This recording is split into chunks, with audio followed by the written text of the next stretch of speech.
You know, it all started with a soft thump in the middle of the night. Just one of those quiet little noises you brush off as nothing, probably a raccoon knocking over a trash can or some neighborhood cat doing parkour in the alley. But the next morning, I stepped outside and there it was, my mailbox. Not just leaning, but slumped like a drunk uncle at a wedding. The post was crooked, hanging on for dear life by a single rusted bolt. It looked embarrassed to be seen in daylight.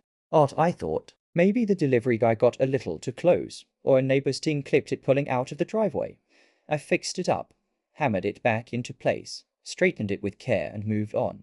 That piece didn't last long. 2 days later, the same mailbox was obliterated. This time it wasn't bent, it was ripped out of the ground like someone had reversed at full speed and decided to take my mailbox on a date to the underworld.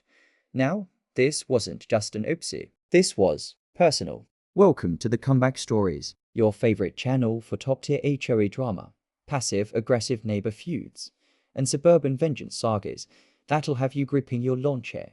At first, I tried to laugh it off. You know, life happens. But then it happened again, and again, and again. Every other night, like clockwork, my mailbox would be flattened. Sometimes it looked like it had been steamrolled. Other times, there were deep tire tracks like someone had done donuts in my front yard using hatred as fuel. So I rebuilt it, repainted it, replanted it. I became the Michelangelo of mailbox resurrection.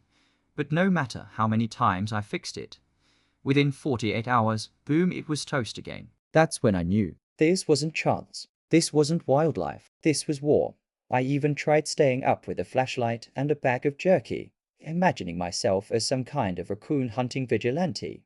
But whoever was doing this had timing like a magician. They struck when I was asleep, in the shower, or out running errands. It was like trying to catch a ghost in khakis. I asked around. My neighbors became suspects and witnesses in a mystery nobody wanted to solve. One guy mumbled something about hearing a car revving at 2 o'clock a.m. Another said he saw a grey SUV idling near my driveway. Only problem? Everyone in the HOA drives a grey SUV. It's like the official vehicle of passive-aggressive authority. I filed a complaint with the HOA board. And you can guess how that went. About as useful as a chocolate teapot. They said they'd look into it. Yeah, sure.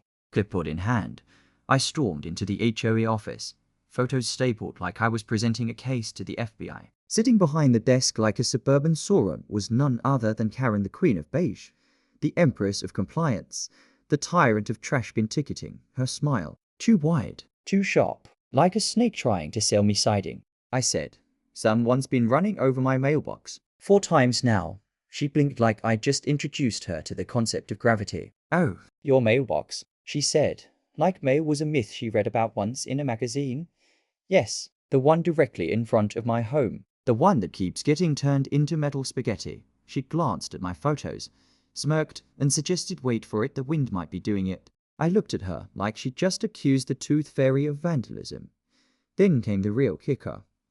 "Well," she said, "using that microwaved HOA authority, make sure your mailbox is compliant, correct paint, height, post material. You wouldn't want to get fined." Karen was more worried about mailbox fashion rules than the fact that someone in our neighborhood was committing felony lawn destruction on a weekly basis. So I rebuilt it again. Stronger, thicker post, buried deeper, painted bright gray with a reflective strip, so even Stevie Wonder could see it coming. And guess what? Peace. Sweet, eerie peace. No crashes for a week. Then too, I started to relax. Maybe, just maybe, Karen had passed the word. Maybe she finally did her job. She even jogged past my house one morning in a neon pink tracksuit like she owned the neighborhood, smiling at me with a face that said, "I control everything you love."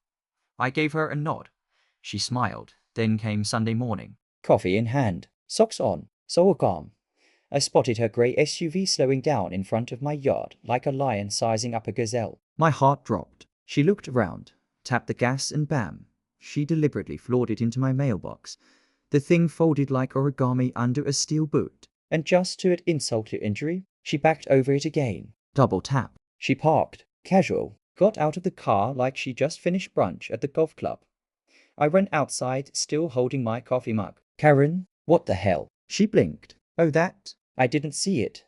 Didn't see it." "Lady, it's been there for 5 years. Well," she said, straightening her visor, "it's not even the approved HOA color." "You mean the exact same gray as your car?" "It's not antique bronze," she sniffed. It's not compliant. And that's when it hit me. Karen wasn't just annoying. She was on a power trip. She saw herself as judge, jury, and mailbox executioner. She thought being HOA president made her immune to consequences. But I was done playing defense. If she wanted war, I was building a fortress. I spent the weekend in what I call garage therapy. New mailbox. Nah. This was vengeance architecture. Inside the wooden shell, I lined the post with half-inch thick cold-rolled steel, welded to a buried I-beam set in concrete. It wasn't a mailbox anymore, it was a monument.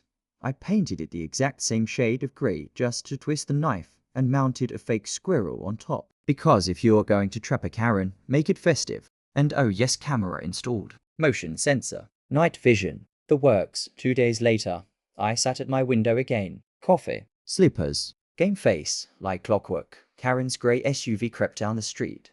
She lined up the shot. Hit the gas. Crunch. Her bumper hit reinforced steel. Her hood folded like a cheap lawn chair. The mailbox stood untouched. Her airbag deployed like justice on a spring. I was howling with laughter before I even stood up. She stumbled out of the car like a raccoon hit by karma. I walked out, phone in hand, footage already replaying. Hey Karen, I said, smiling. You might want to get that bumper checked. She fumed. This is a safety hazard. I'm reporting you to the HOA. Oh good, I said. Want me to forward the video to your insurance too? Her face turned the color of a tomato at a salsa contest. She got in her half-crumpled car and peeled out like she was escaping a crime scene, which, ironically, she was. And the mailbox, still standing, strong, glorious, like a suburban Excalibur. The video. Oh yeah, we screened it at the next neighborhood watch meeting. Popcorn. Applause. Someone even brought cupcakes with little mailbox choppers. So, did Karen get what she deserved? Comment below. Like, subscribe, and if your HOA ever comes for your mailbox, you know what to do.